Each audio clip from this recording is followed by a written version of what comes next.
Only Sports on Alive TV. And on the show today, we shall be taking a look at the Football Master Plan, a document many have described as a world-class document that will surely solve the problems of equity, problem of democratization, legal framework, and of course, governance structure of Nigerian football. And one man made sure that this is almost a reality in our time, talking about the Minister of Youth and Sport.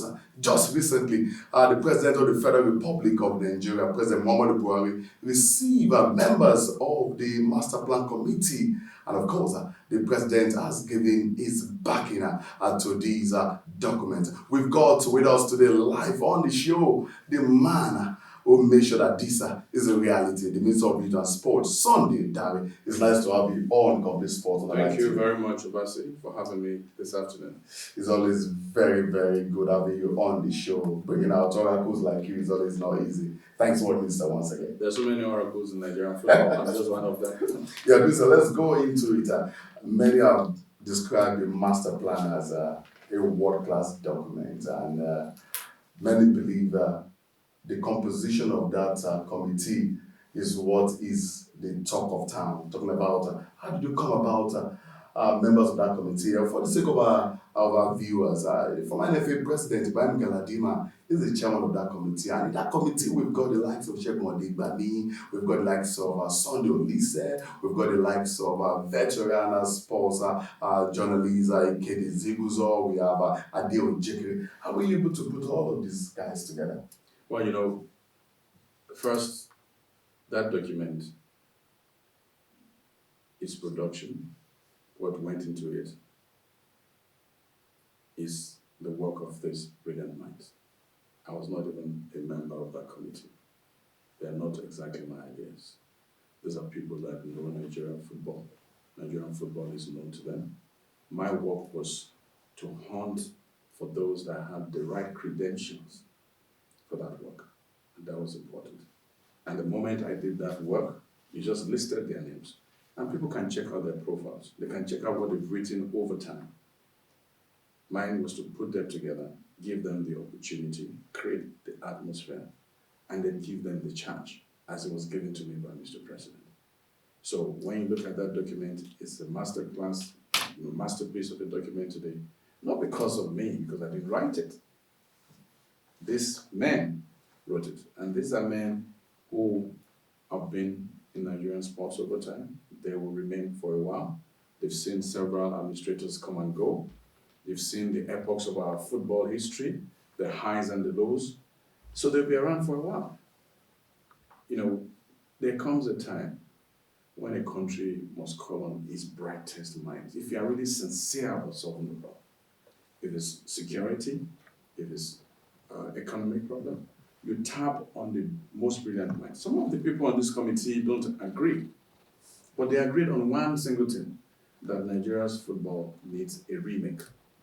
And they hunkered down, they spent hours, they tapped into the resources and the data they have, and they put together a document. Remember, the name of that document is a master plan. So we're called masters of the game of football. Give this country a master plan, and that's what happened. So the credit really goes to that committee members, not to me.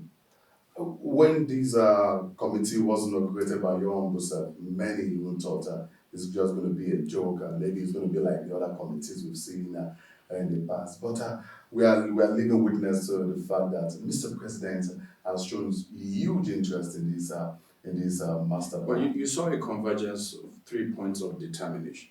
Determination on the part of Mr. President, after he was briefed about the state of our football, was determined to turn the tide because he wanted to leave a legacy. He has seen the vast number of our youth. He has seen the power of football to unite, to create peace, to calm people down, the power of sports diplomacy. So that was one point of determination. I took the president's determination to see that done. I took it. The second point of determination was myself as a minister. I've schooled myself in sports development and football development around the world. My background in journalism has helped me.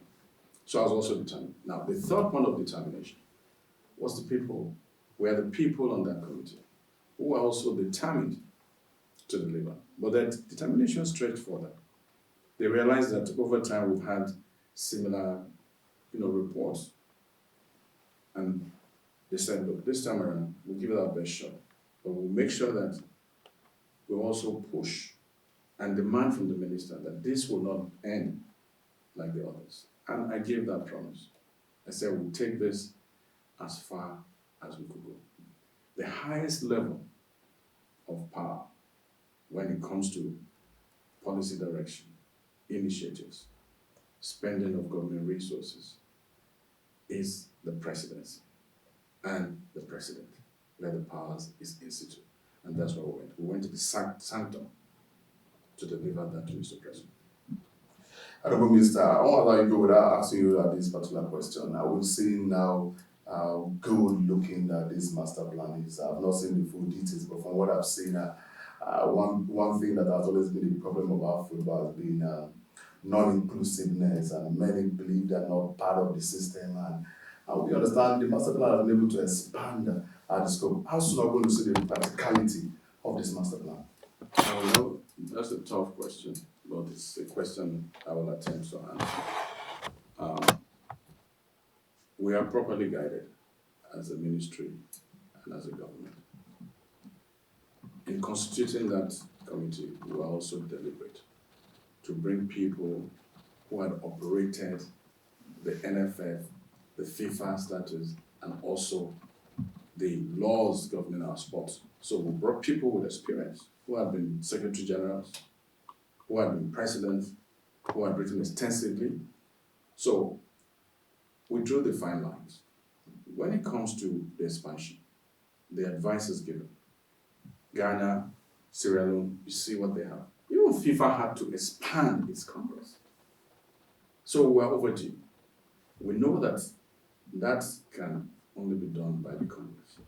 But that wouldn't stop us from making that recommendation or giving that prescription that Nigerian football is overripe. Overripe. A country as big as this, only 42, 41 people decide, 47 decide the fate of this football. So there comes a time somebody must just take the bull by the horns, and that's what happened. So we expect that some kind of extraordinary Congress. Like I said, the Congress is the alter ego, and it's important that they do what is necessary. That advice has been given. But when you look at several other areas, the youth football development, the league system, it's purely within the purview of the federal government of Nigeria to determine the policy. The Ministry of Youth and Sports sets the general direction of sports development. Football, the 38 sports were involved in, we set the general direction. The NFA Act of 2004 is clear. The Decree 34 is clear. All of these are still in effect. And where any other law comes in conflict with the provisions of the Constitution of Nigeria, the Constitution of Nigeria is superior. That is settled in law. Well, say thank you so much, Honorable Minister, for having to come on our show today. Thank you so much. Thank you. And stay alive. Definitely. That's been the voice of the Minister of Youth and Sports. I was talking about the Sunday diary. We are overdue for expansion of the Congress of Nigeria Football Federation. What Mr. President has been able to do is that we are a very multifaceted country, and so there must be expansion, there must be equity, there must be democratization of our sports. This is what got the curtain on the show today. Stay alive. It's been Complete Sports on Alive TV.